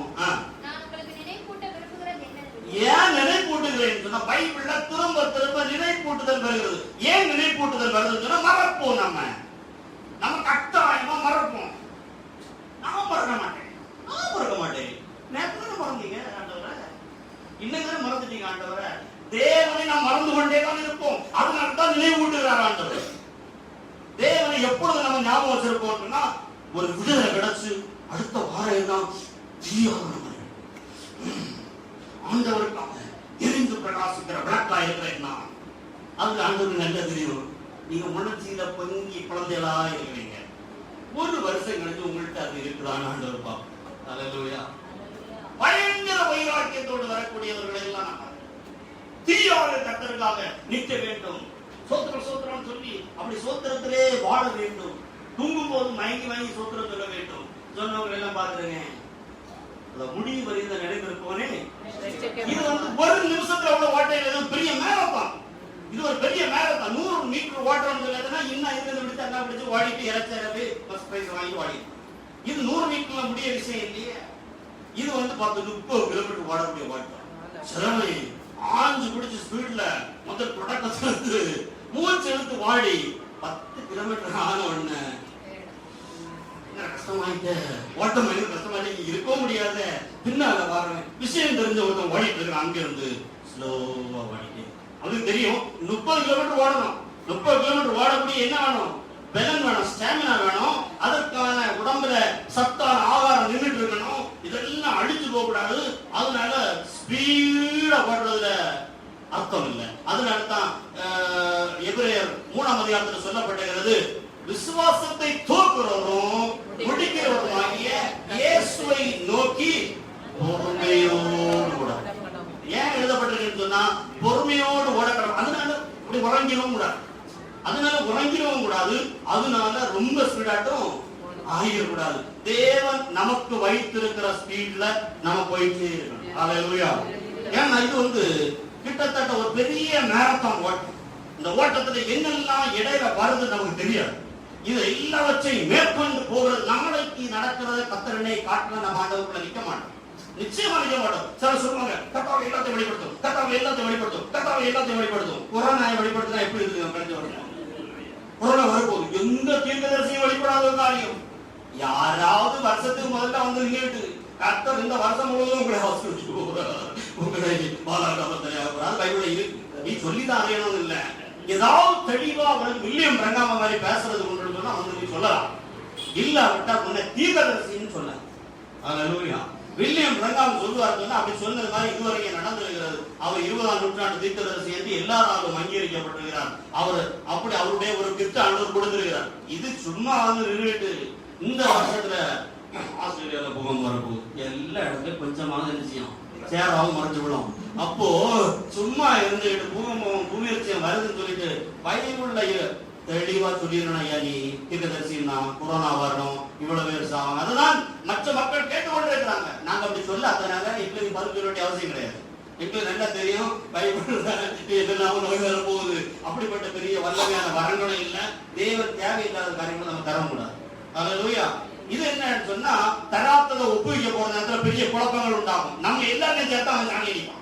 சாணியை தூக்கி மூஞ்சில அடிக்கும் போது உனக்கு மாத்திரம் சேர்த்துல அடிக்கிறது, எல்லாருக்கும் சேர்த்து அடிப்பான். இந்த அவ்வளவு எப்படி பேச முடியும் அப்படின்னு சொல்லி அடிச்சோம். அல்லேலூயா. ஆனா 2019 கத்தர் எப்படி வைக்க போறாரு, 20 எப்படி வைக்க போறாரு, 30 அப்படி வைக்க போறாரு. எல்லாத்தையுமே கத்தர் நம்ம காட்ட மாட்டார். காட்டினா இந்நேரத்துக்கு வந்த வயல்வெளியை காட்டியிருப்பாங்க. முந்த நேரத்துக்கு ஆண்டவரே எல்லாத்தையும் நம்மகிட்ட காட்டிக்கிறார். அப்படி லாஸ்ட் வரைக்கும் முடியாது, தாங்கிட மாட்டோம். அதனாலதான் பவுல் கேட்கிறாரு, இப்பவே சொல்லலாம் நான் என்னெல்லாம் உங்களுக்கு என்ன செய்ய சுத்தமா இருக்கிறேன். நின்றுச்சு கண்ணு முதல்ல தெரியும். கண்ணு முதல்ல தெரியவங்க என்ன பண்ணணும்னா அனனியாவுடைய வீட்டுக்கு போ. அனனியாவோட அவன் சாதாரண ஒரு விசுவாசியாச்ச, அவன்கிட்ட போய் ஞானஸ்தானம் விடு. பவுல நறுங்க வச்சது மாதிரி யாரையும் வைக்கல. பவுல் அனனியா வீட்டுக்கு போறாரு. அனனியா பாக்குறான், இவன் பெரிய கண்ணனாச்சு, எத்தனை கண்ணன், இவனே என்கிட்ட அனுப்பி விடுது. அனனியா ஞானஸ்தானம் கொடுத்த செதில்கள் எல்லாம் கண்களில் நொழுந்து பவுல் பார்வையுடைய அடைந்தவனானா. ஆண்டவர் சொன்னாரு, அவனை நான் ராஜாக்களுக்கு முன்னாடி நிறுத்த வேண்டும். ஒரே ஒரு காரியம் மட்டும்தான் பவுலுக்கு வெளிப்பட்டது. ராஜாக்களுக்கு முன்னாடி அவன் நிக்கணும், அது மட்டும் தான் வெளிப்பட்டது. இடையில வரக்கூடிய ஒண்ணுமே அது வெளிப்படாது. பவுலுக்கே இடையில வர்றது ஒண்ணு வெளிப்படலன்னா, அருமையான சகோதரா சகோதரி தீர்க்கதரிசிட்ட போய் ஜெபிச்சு சொல்லுங்கன்னு கேட்காது. ஜெபிச்சு சொல்லுங்க ஆண்டவர் வெளிப்படுத்தின அவங்க சொல்லுவாங்க. இல்லன்னா அவங்கள பாவிகளா மாத்தாதீங்க, தயவு செய்து அவங்கள பாவிகளா மாத்துறதுல அந்த சகோதரிகள் ரெண்டு சகோதரனும் சகோதரிகளும் தான் போய் சொல்லுங்க சொல்லுங்க சொல்லுங்க வெளிப்பட்ட வெளிப்பட்ட வெளிப்பட்ட வெளிப்பட்ட சொல்லுங்க. எலியாவுக்கே எல்லா நேரமும் வெளிப்படாது, எலிசாவுக்கு எல்லா நேரமும் வெளிப்படாது. அப்படி கர்த்தர் சும்மா சாதாரணமா பேசிட்டு இருக்கிறவரா? அப்படி பேசிட்டு இருக்கிறவங்க அவர் கர்த்தர் கிடையாது. அவருடைய பவர் என்ன, அவருடைய அதிகாரம் என்ன, அவருடைய வல்லமை என்னது, அவர்கிட்ட ஒரு வார்த்தை வரணும்னா எவ்வளவு பிந்தி வரும். ராஜாவிட்ட ஒரு வார்த்தை வர்றதே இவ்வளவு தாமதம் ஆகுதுன்னு சொன்னா, ஒரு ஆட்சியாளர்கிட்ட ஒரு வார்த்தை வந்துட்டா நமக்கு வாட்ஸ்அப் மெசேஜ் ஆயிடுச்சுன்னா அதான் அதிகார செய்தி. ஆயிடுச்சு வெள்ளிக்கிழமை யாரும் கல்யாணம் பண்றது கூட நடத்த ஆட்சியாளர் சொல்றாரு, ஆட்சியாளர் 30 லட்சம் மக்களுக்கு ஆட்சியாளராக வைக்கப்பட்டிருக்கிறார் உலகத்தின் அதிகாரத்தோட. அவர் சொல்றாரு சொல்லியிருக்காரு, இல்ல நாளைக்கு நம்மள ஒரு ஆள் இருக்கு, நாளைக்கு இருந்து இதெல்லாம் செய்யப்படாது அப்படி சொன்னா நாளைக்கு எவ்வளவு கூவிட்டு இருக்கிறான். சொன்னது யாரியா? சொன்னது யாரு? சொன்னது அந்த இடத்தில் இருக்கக்கூடியவருடைய வார்த்தைக்கு அவ்வளவு அதிகாரம் இருக்குன்னு சொன்னா அவர் சும்மா என்ன செய்ய மாட்டாரு, பேச மாட்டார். அவர்கிட்ட பேசு பேசு பேசும் பேசணும் பேசிதான் வச்சிருக்கிறாரு இவ்வளவு வசனம். அதனால கர்த்தர் பேச மாட்டார் நான் சொல்ல வரல. கர்த்தர் அவருடைய தேவைக்கு பேசுவாரு, உங்களுடைய தேவைக்கு எல்லாம் அவர் பேசணும்னு அவசியம். அதனாலதான் பைபிள்ல இவ்வளவு சாட்சிகள் எழுதி வச்சிருக்கிறாரு. இவ்வளவு நேரம் பார்த்து நீ வரமாட்டேன்னு சொன்னா உனக்கு நான் எப்படி தனியா எழுதுன்னு கேட்பாரு. அல்லேலூயா. ஒரு சாட்சியுமே இல்லாத ஆபிரகாமே கண்ணை மூடி அவருக்கு பின்னால போனவன் இருக்கிறான்னா நம்ம ஆபிரகாமையும் பார்த்துக்கிட்டு போக மாட்டேன்னு சொன்னா ரொம்ப ஆச்சரியமான காரியம். கர்த்தர் ரொம்ப வேதனைப்படுவார். அப்போ இந்த இதுல 5ஆம் வசனத்தை வாசித்து பாருங்க. அவர் என்ன செய்யறாருன்னா, நினைவூட்டி நமக்கு நீங்கள் முன்னமே அறிந்திருந்தாலும், இங்க இருக்கக்கூடிய எல்லாருக்கும் இந்த யூதாவில் சொல்லப்பட்ட காரியங்கள் தெரிந்திருந்தாலும், நான் உங்களுக்கு நினைப்பூட்ட விரும்புவதெல்லாம் ஏன் நினைப்பூட்டுகிறார்கள் மறப்பீங்க. அதுலதான் நிக்கிறேன், மறந்துடுவீங்க. பைபிள்ல சொல்லப்படுகிறது, நாம் கர்த்தரை மறக்கிறோம். பல நேரங்கள் ஆண்டவர் மறக்க மாட்டார். வேதத்தில் எபிரேயர்ல சொல்லப்படுகிறது, அதாவது தம்முடைய நாமத்திற்காக நீங்கள் செய்த அன்பின் பிரயாசங்களை மறந்து விடுவதற்கு அவர் அநீதி, அவர் மறக்க மாட்டாரு. அவர் தேவனுக்காக ஒரு மனுஷன் கஷ்டப்பட்டிருக்கிறான்னு சொன்னா, பாடுபட்டிருக்கிறான்னு சொன்னா, மறைவாக அவன் பட்ட பாடுகள் எல்லாம் ஆண்டவருக்கு நல்லா தெரியும். அல்லேலூயா. அதனால அவர் சொல்றாரு, அந்த ரங்கத்துல கொடு, அந்த ரங்கத்துல ஜெபம் பண்ணு, அந்த ரங்கத்துல உபவாசம் பண்ணு. ஏன் அப்படி சொல்றாருன்னா, அந்த ரங்கம் அவர் மட்டும் தான் பார்ப்பார், எல்லாரும் பார்க்கக்கூடிய இடத்துல இருக்காத. அந்த ரங்கமா அவனுடைய ஜெபம் இருக்கட்டும். அதனால இங்க வரும்போது ஜெபம் இல்ல, அந்த ரங்க ஜெபம் தான் அதிகமா இருக்கணும், அந்த ரங்க உபவாசம் தான் அதிகமா இருக்கணும். உபவாசத்துலயும் அந்த ரங்கம் தான் அதிகமா இருக்கணும். சும்மா உபவாசம் மூஞ்சி தொங்கப்படக்கூடாது. அடுத்தது என்னது, 3வது அந்த ரங்க தர்மம். தர்மத்திலையும் அப்படி பயந்த காட்டி அப்படியே அப்படியே சகோதரர்கள் சொல்லுவாங்க, பயங்கர காமெடியா இருக்கும் அவரோட. அவர் எல்லாரும் 10 ரூபா காணிக்கப்படுற இடத்துல அவருக்கு 5 ரூபா காணிக்கப்படணும். அவரு பார்த்தாரு, இந்த கூட்டம் 2000 பேர் இருக்கக்கூடியவங்க நம்மளை பார்க்கணும்னு சொல்லி 500 ரூபா மாட்டை தூக்கி அப்படி ஒரு சுத்தி சுத்தி இப்படியே காட்டிட்டு இப்படி உள்ள போட்டார். அப்போ தர்மம் என்பது கர்த்தருக்கும் நமக்கும் தெரிய வேண்டிய விஷயங்கள். நிறைய காரியங்கள் ஆண்டவர் ரகசியமா ஏன் சொல்றாருன்னா, ரகசியமா அவர் அதிகமா ஆசீர்வதிக்கப்படுறார். ரகசியமா ஆசீர்வதிக்கும் போது மனிதர்களுக்கு தெரியாது, யார் இப்படி ஆசீர்வதிக்க, கர்த்தர் ஏன் இந்த மனிதனோடு இப்படி செயல்படுகிறார் பார்த்தா, ரகசியத்தில் கர்த்தரோடு அவர்களுக்கு தொடர்பு நிறைய இருந்திருக்கிறது. அல்லேலூயா. கரங்களை தட்டி ஆண்டவரை சோதரிப்போமா. ரகசியத்தில் கர்த்தரோடு அவர்களுக்கு நிறைய தொடர்பு இருந்தது, நிறைய நீதி அவர்கள் செய்திருப்பாங்க, நிறைய பிரயாசப்பட்டிருப்பாங்க. அந்த பிரயாசங்களை எல்லாம் கர்த்தர் நிறைவேற்றுவார். அதனால நம்ம தேவனை, இஸ்ரவேலர்கள் வேதத்தில் சொல்லப்பட்டது, தேவனை என்ன செய்தார்கள், மறந்தார்கள். தேவனை மறந்தார்கள், ஒவ்வொரு நிமிஷமும் மறந்தார்கள். தேவனை அந்த எகிப்துல அடிமத்தனத்தில் இருக்கும்போது எப்படியாவது தப்பினா போதும்ன்றது. இது நம்ம விசுவாசிகள் நிலைமை அப்படிதான். எப்படியாவது எகிப்தை விட்டு வெளியே போனா போதும்ன்றது. காசு மட்டும் நம்மள சமைட்டாங்கன்னா நம்ம அவ்வளவுதான், நம்ம இனி ஆண்டவருக்காக கடவுள் போராட்டம் சொல்லணும், ஆண்டவருக்காக வல்லமையா பிரகாசிப்போம், எல்லா முடிவுகளையும் நம்ம எடுப்போம், எல்லா முடிவுகளையும் எடுப்போம். இஸ்ரவேல் ஜனங்கள் கடுமையான முடிவெடுத்தாங்க. ஆண்டவருக்காக நாங்க எப்படி நிற்போம், பயங்கரமா நிற்போம்னு சொன்னாங்க. ஆனா எவ்வளவு அற்புதமா கொண்டு நான் சொன்ன யோசிச்சு பார்ப்பேன். கடுமையான வெயில், அந்த விடையில சின்ன வேலை நடந்த போது நான் சகோதரர் அவரை கூட்டு போவேன், சகோதரர் பகவாரு கூட்டு போய் இந்த வெயில் அப்படியே அடிச்சிருக்காங்க. ஆண்டவரே மேக ஸ்தம்பமாட்டு வந்து இப்ப நிற்கிறா அப்படின்னு எது மேக ஸ்தம்பமாட்டு இந்த வெயில் எரிஞ்சிரு தடுக்கிறார். அவருக்கு எப்படி கடுப்பா இருக்கணும். இவன் ஒத்தை இங்க வந்து நிற்கிறாரு, என்னையே மேக ஸ்தம்பமாக்குன்னு சொல்றான். அப்ப நான் யோசிப்பேன், நீ அவங்களுக்கு செய்த காரியத்தை யோசித்து பார்த்தா 30 வருஷம் வெயில் அந்த வனாந்தரத்துல சவுதி அரேபியா நடந்து போறதுன்னா 120 டிகிரி 130 டிகிரி வெயில்ல முடியாத காரியம். தேவன் நிழலை கட்டளையிட்டு 40 வருஷம் அவனுடைய காலை கூட சுடாம எவ்வளவு சுகமா நடத்தி வரது முன்னாடி அந்த பார்வனப்படுத்தின பாடு எவ்வளவு பெரிய மன்னன். அவன் காத்தனை கூப்பாடு போட்டு ஐயோ சத்தம் போட்டு ஆள் அவன் எஸ் ஒரு ராஜாவை திட்ட முடியுமா? எகிப்தின் ராஜாவை திட்ட முடியும். அவன் தலையில பாம்பு இருக்குது. அவ்வளவு பெரிய மன்னன் மன்னன் அவன் உட்கார்ந்து இருக்கான். அவன் கடைசியில எகிப்திய மக்கள் என்ன சொல்லி சொன்னாங்க, அவன் விடுவடைய அவங்க ஜனங்கள் நாங்க செத்துட்டு இருக்கோம், எகிப்தை அழிந்து போடுறவங்க தெரியலையா, வெளியே விடுவாங்க அப்படின்னு சொல்லி சத்தம் போட்ட பிறகுதான் ராஜாவே கிடு வரைச்சி மக்களை வெளியே விட்டான்னா தேவனுடைய கிரி எவ்வளவு பயங்கரமா அந்த ஒரு கிரியைக்காக அவரை கடைசி வரைக்கும் காலில் விழுந்து விழுந்து விழுந்து கும்பிடுறான். அதுதான் மனுஷன் அப்படிதான் செய்வான், மனுஷன் அப்படிதான் செய்வான். ஆனா அவர் வெளியே கொண்டு வந்த உடனே கொஞ்சம் கண்ணு அப்படி வந்த உடனே ஏசாங்க தண்ணி நல்ல தண்ணி கிடையாதா, எகிப்துல குடிச்ச மாதிரி பைப்பு தண்ணி நல்ல தண்ணி எல்லாம் கிடையாதா, இந்த ஆத்து தண்ணி கிடையாதா, வண்டிக்கட்டை சொல்லுவாங்க ஆத்து தண்ணியா இது நல்ல தண்ணியா, அவன் நல்ல தண்ணி கிடையாதா, வழியில வரும்போது முறுமுறுப்பு கோவப்படுதல், மண்ணா கிடைச்சா இந்த சாப்பாடு எங்களுக்கு ஆகாது, இவங்க இறச்சி வேணும், இறச்சியில மஞ்சள் இறச்சி வேணும், மச்சை இறச்சி வேணும், இப்படி குவாலிட்டியா டிஷஸ் என்னது வெரைட்டிஸ் வெளியே வரும்போதாக வெரைட்டி ஞாபகம் வரும். எவ்வளவு ஆண்டவர்கள் சிறப்படுத்தினாங்க. ஹல்லேலூயா. எவ்வளவு வேதத்துல சொல்லப்படுகிறது, அவர்கள் பயங்கரமா வேதனைப்படுத்தினாங்க. வேதனைப்படுத்தின உடனே மோசையும் வேதனைப்படுத்தினாங்கன்னு சொல்லப்படுது. என்னாகும் அதுல யூதா முதல்ல கொண்டு வரது யார் இருந்தாருன்னா இந்த 5ஆம் வசனத்துல கிட்டத்தட்ட ஒரு 5-6 பேரை ஞாபகப்படுத்துறாரு புதிய ஏற்பாடு சபை. இவங்களை எல்லாம் ஞாபகம் வச்சுடுங்க, இவங்க எல்லாம் எப்படி அடிபட்டாங்களோ அது போல அடி வாங்கிறாங்க அப்படின்னு சொல்றாரு. கர்த்தர் தமது ஜனத்தை எகிப்து தேசத்தில் வரப்பண்ணி ரட்சித்து பின்பு விசுவாசியாதவர்களை அழித்தார். அப்ப கொண்டு வந்து வெளியே கொண்டு வந்து என்னாகும் 11ஆம் அதிகாரத்துல பாருங்க, ஒரு அந்நிய ஜாதியான மக்கள் எல்லாம் இவர்களோட பிணைந்திருந்தார்கள். பிரச்சனை பயங்கரமாகுது. கடைசியில மோசைக்கு 10ஆம் வசனம்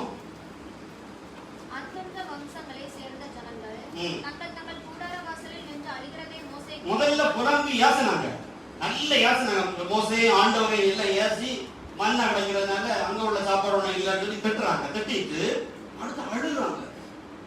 வெளியில கூடாரங்கள் அவ்வளவு கூடாரங்கள் இருந்து அழும்போது மோசை பார்த்து எப்படி இருக்கும், கொடூரமா இருக்கு. 30 2 பிள்ளைகள் அழுது 3 பிள்ளைகள் அழும்போது எப்படி இருக்கு நமக்கு? எனக்கு வேற எக்ஸாம்பிள் நான் இங்க போவேன் பாருங்க. இது உங்க வீடுகளையே பாத்துருங்க.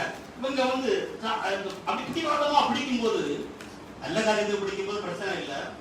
சில காரியங்கள் வீணான காரியங்களை போட்டு பிடிக்கும் போது எப்படி இருக்கும்? 30 லட்சம் மக்கள் பெரியவங்க சின்னவங்க எல்லாரும் சேர்ந்து ஒரு மனுஷனை டார்ச்சர் பண்ணுவது எப்படி இருக்கும்? அப்ப அந்த வம்சங்களை சேர்ந்த ஜனங்கள் தங்கள் கூட அரவாசல் அழுகிறதை மோசை கேட்டான். மோசை கேட்டுட்டு போதே கர்த்தருக்கு கோபம் வருது. அப்பொழுது மோசை கர்த்தரை நோக்கி அவர்கிட்ட தான் சாப்பிடும், அவருக்கு கோபம் உடனே அவருக்கு தான் போகுது. நீர் இந்த ஜனங்களை எல்லாருடைய பாரத்தை என் மேல் சுமத்துனால் உங்கள் அடியனுக்கு உபத்திரம் வரப்படுறது என்ன? என்ன போட்டு ஏன் கஷ்டப்படுத்துறீங்க? அவ்வளவு நான் சமக்கணுமா அப்படி? உங்களுடைய கண்களில் எனக்கு கிருபை கிடைக்காமல் போறது என்ன? இவர்களுடைய புதாக்களுக்கு தான் ஆணையிட்டு கொடுத்த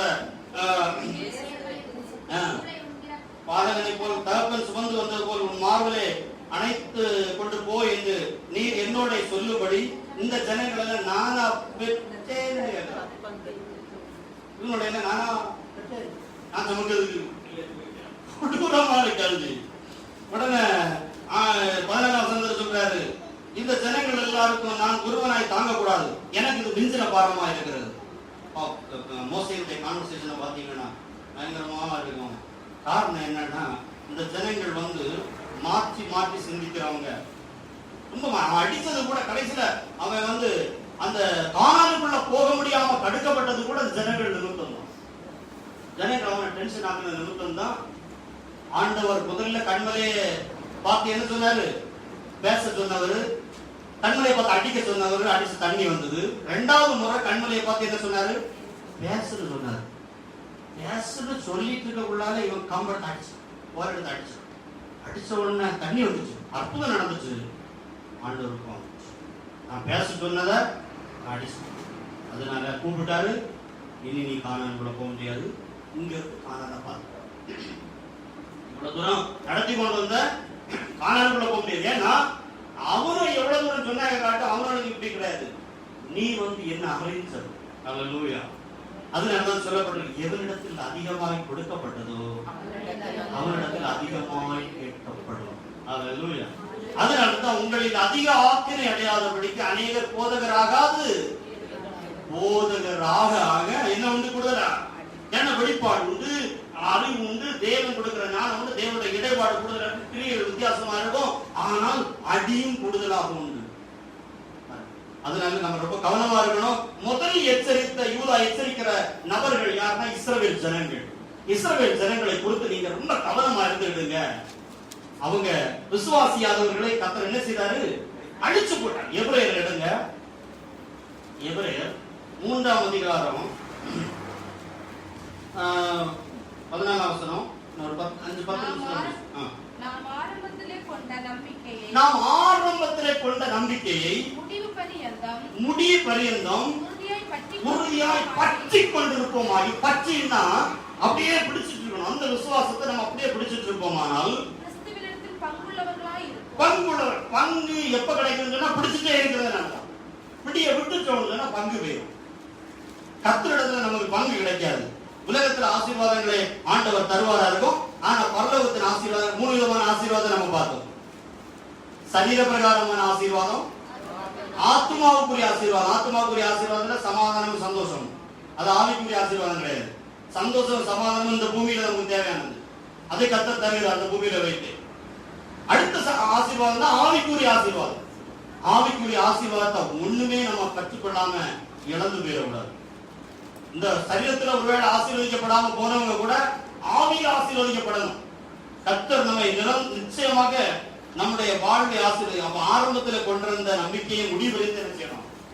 கடைசி வரைக்கும் நிலைநிறுத்தணும். அதான் ரொம்ப முக்கியமான விஷயம். ஆண்டவர் ஆரம்பத்தை ரொம்ப பார்க்க மாட்டார். இந்த ஆரம்பம் பயங்கரமா இருக்கும் சிலருக்கு, முடிவு வந்து ரொம்ப கொடூரமாக முடிச்சிடக்கூடாது. பைபிள்ல நிறைய பேர் எழுதப்பட்டிருக்கிறது. சாலோமோனுடைய ஆரம்பம் எல்லாம் பயங்கரமா இருந்தது. சாலோமோனுடைய ஆரம்பத்தை நீங்க பாத்தீங்கன்னு சொன்னா, அவன் சொப்பனம் காண்றான், ஆண்டவர் அவன்கிட்ட பேசுறாரு, மகனே உனக்கு என்ன வேணும்? அப்ப அவன் சொல்றான், எனக்கு ஞானம் தாரும். செல்வம் ஒன்றாம் கேட்கல, ஞானம் தாரும், ஞானமுள்ள இருதயத்தை தாரும், ஏன்னா நான் சின்ன பிள்ளையா இருக்கிறேன், தாழ்த்துகிறான். இவ்வளவு இஸ்ரவேல் ஜனங்கள் பயங்கர அறிவாளிகள். அவங்கள மேய்க்கணும் ரொம்ப கஷ்டம்.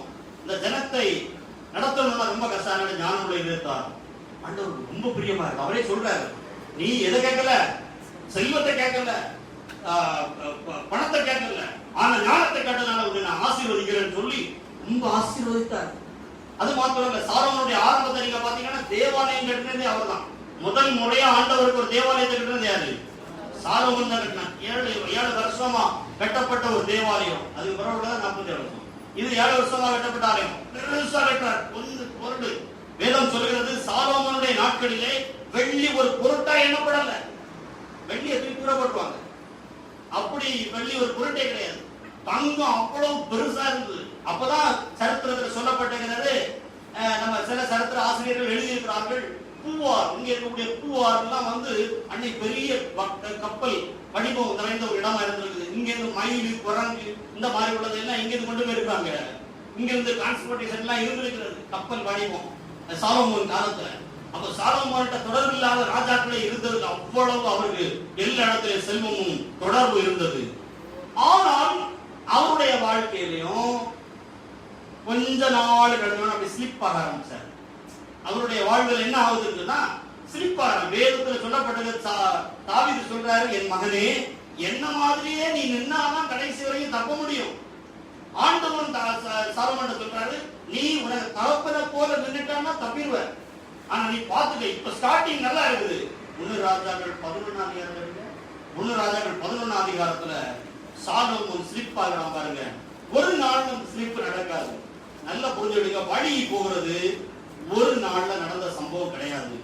வடுகிறது கொஞ்ச நாளாட்டே நடந்துட்டு இருக்கக்கூடிய சம்பவம் தான். ஒரு நாள்ல ரொம்ப வடுக்குண்டாயிரும். ராஜாவாகிய சாலமோன் பார்வோனின் குமாரத்தையும் நேசித்ததும் அல்லாமல் மோவாபியரும் அம்மோனியரும் ஏதோமியரும் சீதோனியரும் எந்தெந்த தேசம் உண்டோ எல்லா தேசத்தில் உள்ள ஸ்திரீகளோட அன்புதான். அந்நிய ஜாதியாரான அதான் முக்கியம், அந்நிய ஜாதியாரான கலப்பு அநேகம் ஸ்திரீகள் மேலும் ஆசை வைத்தார். கர்த்தர்கள் மேல இருந்த ஆசையெல்லாம் இப்ப போயிட்டு ராஜாவாய் எஸ்டாப்ளிஷ் ஆகிற இடத்துல இருந்த உடனே தாவீதுக்கு அப்படி கிடையாது. நல்லா புரிஞ்சுங்க, தாவீது சாலமோனுக்கு உள்ள வித்தியாசம் என்னன்னா, தாவீதுக்கு சில சர்க்கிள்கள் வந்தாலும் உடனே கிளியர் ஆயிடும். ஒரு சின்ன சர்க்கிள் வந்தது, அப்படியே கடலை போல இருந்தான். நாத்தான் வந்து ஒரு அடி, நீ தான் அந்த கடை அப்படின்னு சொன்னா அப்படியே தாழ்த்தி ஆண்டவரேன்னு சொல்லி கிளை விழுந்து உடனே உப்பு கொடுத்து அந்த, அதாவது நீதிமான் 7 முறை விழுந்தாலும் என்ன செய்வான், அவனுக்கு சரக்கல் வருதுன்னு சொன்னா எழுப்பக்கூடிய ஒரு கெப்பாசிட்டி அவன் இருக்கணும். அவன் ஆண்டவர்கிட்ட தாழ்த்திடணும். அப்ப தாவீதுக்கு சரக்கல்கள் வந்தது, ஆனா தாழ்த்தி ஆண்டவர்கிட்ட முறையிட்டு எடுத்து அவன் எழுதி அதுக்கு பிறகு அவன்கிட்ட பிரச்சனை வராதபடி அவன் தேவனுக்கு முன்பாக காத்துக் கொண்டான். சாலமோன் அப்படி கிடையாது. சாலமோன் திட்டமா இருந்துச்சான். ஒண்ணுமே நம்ம ஒண்ணு அணுகாது, நமக்கு பிரச்சனை வராது என்று சொல்லி இருந்துட்டான். இதே சாலமோன் எழுதுறதுதான் பாருங்க. ஒரு முக்கியமான ஒரு வசனம் நீதிமொழிகள் 25 நினைக்கிறேன். நீதிமொழிகள் என்னை பாவமர கழுவினேன் என்று சொல்லத்தக்கவன் யார்? அது எங்க இருக்குன்னு பாருங்க. முந்தனத்து கூட படிச்சேன், ஆனா மைண்ட்ல இந்த சைட்ல தான் வரும்.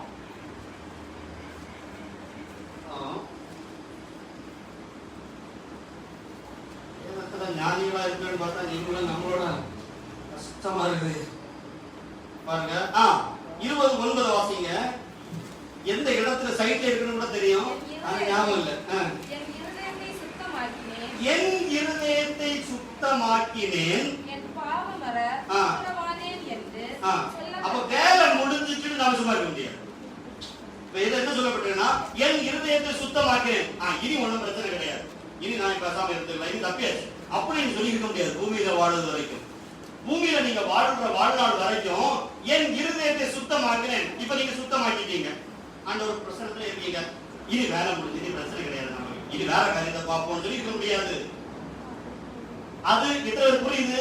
அது தொடர்ந்து பிரச்சனை இருந்துட்டேதான் இருக்கும். இது சாலமோனுக்கு தெரியல. அவர் எழுதி வச்சிருக்கிறாரு, ஆனா அவருக்கு தெரியல. அவர் என்ன நினைச்சாருன்னு சொன்னா, ஆண்டவருக்குள்ள வந்தாச்சு, ஞானத்தை கட்டாச்சு, வாங்கியாச்சு, ஆண்டவர் நம்மோட இருக்கிறாரு, அங்கே பணியை செலுத்தி எடுத்து ஆலயத்தை கிட்டே தம். அப்ப இனி ஆலயத்து கூட இருந்துட்டு ஒருக்கா வாரத்துக்கு ஒருக்கா போய் தலையை காட்டிட்டு வருஷத்துக்கு 3 பண்டிகைகளையும் போயிட்டு அப்படி இருந்துடலாம்னு நினைச்சாரு. அப்பதான் பிரச்சனை வருது, அப்பதான் இவருக்கு ஆசை வருது, அப்பதான் இவருக்கு வீச வருது. எல்லாம் வந்து சாலமோன சட்னி சாலமோன் வந்து இப்ப கொஞ்சமா ஸ்லிப்பாக ஆரம்பித்து கடைசியில எகிப்திய ஸ்திரீகளுக்கு என்ன ஆலோசனை கொடுக்குறாங்களோ அதன்படி ஆட்சி செய்ய ஆரம்பிக்கிறார். ஹல்லேலூயா. கர்த்தர் கொஞ்சமா விலகி போயிருவார். ஆண்டவர் கொஞ்சமா விலகுறதுதான் சவுலின் கண்ணா அவனுடைய வாழ்க்கையில. சவுல்கிட்ட முதல்ல கர்த்தர் பேசிட்டாருன்னா அவன் தாழ்த்திட்டே இருந்தா கடைசி கொஞ்சமா விலகி ஒரு நாளில ஆண்டவர் பேரிட்ட பேசி ஆகணும்னு சொல்லி கர்த்தர் பேசல. உடனே புரிகாரியை தேடி போறான் சாமுவேல் 24 அதிகாரம். ஆகவே வழி விலகுகிறது என்பது ஒரு நாள்ல நடக்கிற சம்பவம் இல்ல, கொஞ்சமா நடக்கிற சம்பவம். அதனால யூதா முதல்ல எச்சரித்து எழுதுகிறது, இஸ்ரவேல் ஜனங்கள் எழுதுகிறார். அடுத்து தூதர்கள், விழுந்து போன தூதர்களை குறித்து எழுதுகிறார். சோதோம் குமாராவை குறித்து எழுதுகிறார். அடுத்து இது காயினை பற்றி வழிகளை எழுதுகிறார், பிள்ளையாமை பற்றி எழுதுகிறார், கோராவை பற்றி எழுதுகிறார். கர்த்தர் சுத்தமானால் நம்ம நம்ம எல்லாரும் முழங்கால் படிடுவோமா? ஆண்டவருடைய சமூகத்தில் நம்ம தாழ்த்துவோம். வலுவாதபடி நம்மை காக்க வல்லமை உள்ளவர் அவர் ஒருவர் தான். 25ஆம் வசனம் சொல்கிறது, அவர் ஒருவரே ஞானம் உள்ளவர் என்று சொல்லப்பட்டிருக்கிறது. ஏன் அந்த வார்த்தை அவர் ஒருவரே ஞானம் உள்ளவர் என்று சொல்லப்பட்டிருக்குன்னு சொன்னா, நான் எப்படி தப்பித்துக் கொள்வேன் என்று எனக்கு தெரியும் நினைக்காதீங்க. இங்க இருக்கக்கூடிய யாராலையும் தப்ப முடியாது. கண்ணி அவ்வளவு மோசமானது, கண்ணி அவ்வளவு மோசமானது, சத்துரு வைக்கிற கண்ணிகள் அவ்வளவு மோசமானது.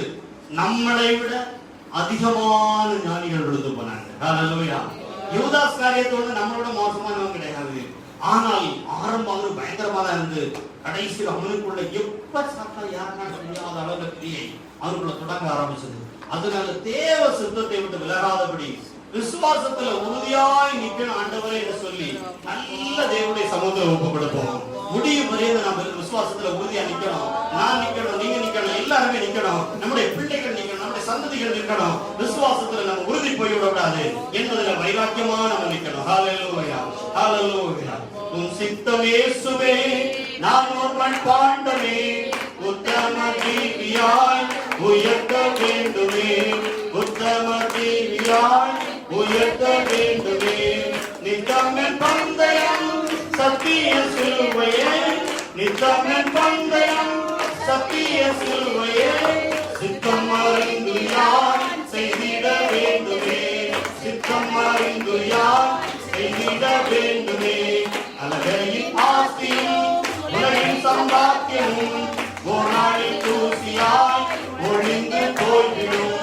அழகையின் ஆஸ்தியும் உலகின் சம்பாத்தியமும் ஒரு நாளில் தூசியாய் ஒழிந்து போய்விடும். அந்தரவானும் அழிய பூமியும், அந்தரவானும் அழிய பூமியும் வென்று உருகி போ நீ வரும் நாளிலே, வென்று உருகி போ நீ வரும் நாளிலே. உன் சித்தம் இயேசுவே, நான் ஒருவன் பாண்டமே, உத்தம ஜீவியாய் உயர்த்த வேண்டுமே, உத்தம ஜீவியாய் உயர்த்த வேண்டுமே. உயர்வான கல்வியும் உத்தியோக பட்டமும் உலகத்தின் ஞானமும் என்னோடு சேருமோ. உயர்வான கல்வியும் உத்தியோக பட்டமும் உலகத்தின் ஞானமும் என்னோடு சேருமோ. மரணத்தின் கூடவே மறைந்து போகுமே, மரணத்தின் கூடவே மறைந்து போகுமே. என்னோடு சேர்வதன் பாவமும் புண்ணியமே, என்னோடு சேர்வதன் பாவமும் புண்ணியமே. பலவீன பாவினான் சுகவீன தேகினான் உலகத்தின் மாயையில் அமிழ்ந்தழியாமல். பலவீன பாவினான் சுகவீன தேகினான் உலகத்தின் மாயையில் அமிழ்ந்தழியாமல். உந்தன் வருகையில் உம்மை நான் சந்திக்க, உந்தன் வருகையில் உம்மை நான் சந்திக்க என்னை நடத்துவீர் என்னை சுதேவனே, என்னை நடத்துவீர் என்னை சுதேவனே. உன் சித்தம் இயேசுவே, நான் ஒருவன் பாண்டமே, உத்தம ஜீவியாய் உயர்த்த வேண்டுமே, உத்தம ஜீவியாய் உயர்த்த வேண்டுமே. ஹல்லேலூயா. என்னை நடத்துவீர் என் இயேசு தேவனே. ஹல்லேலூயா. கர்த்தர் முடிவரை நம்மை நடத்தும்படியாக, நம்மை விசுவாசத்தை விட்டு விலகி போகாதபடி அவருடைய வல்லமை நம்மை நடத்தி, தேவன் நமக்கு தந்திருக்கிற அபிஷேக வல்லமை நம்மை முற்றுகையில் காக்க வல்லமை இந்த நடக்குதற்குள் முடிவரை பரிசுத்த ஆவியானவர் நிலைக்கும்படியாக நிலைநிறுத்தும்படியாக கேளுங்க. உங்கள் பலவீனங்கள் எப்பொழுது இருக்கும் சொல்ல சொல்லுங்க. ஆண்டவராகிய தேவனே, இப்போதை பலவீனத்தை மாற்றும், போராட்டத்தை மாற்றும் கேளுங்க. இயேசு கிறிஸ்துவின் வல்லமையுள்ள நாமத்தினாலே தேவனை தொட வல்லமை உள்ளவராய், ஆசீர்வதிக்க வல்லமை உள்ளவராய்.